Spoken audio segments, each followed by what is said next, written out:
அதான் குருஜி, நம்ம ஒரு அருணகிரிநாதர் வந்து முருகரை வழிபட்டு முக்தி அடைஞ்சாரு. அப்புறம் பாத்தீங்கன்னா பாம்பன் சாமி இங்க நம்ம கந்தசாமி கோயில் முருகர் அங்க அங்க முக்தி அடைஞ்சாங்க. நம்ம நீங்க சொன்னீங்களே இப்ப வள்ளலாறு சென்னையில இருக்கும்போது கந்தசாமி கோயில்ல போயிட்டு தினமும் போய் அங்க தரிசனம் பண்ண வரோம். முருகரை தரிசனம் பண்ணுங்க, அதுக்கப்புறம் சிவபெருமானை அடைஞ்சுதான் சொல்லுவாங்க.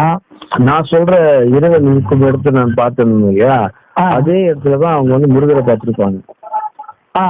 அதே இடத்துல தான் அவங்க விநாயகர் பார்த்திருக்காங்க. விநாயகர் பக்தர்கள் அப்படியே அம்மன் பக்தர்கள் அம்மனை அதே இடத்துல தான் பார்த்திருப்பாங்க. இடம் மாறாது.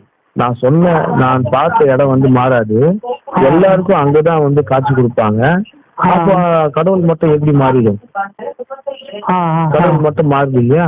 அது மாறல, கடவுள் மாறல. அவங்களுடைய வேண்டுதல் செய்யக்கூடிய அவங்களுக்குள்ள ஒரு உருவத்தை கிரியேட் பண்ணிட்டாங்க இல்லையா, அந்த கடவுள் தான் அங்க காட்சி கொடுக்கும். கடவுள் இருக்கிற இடம் மாறாது.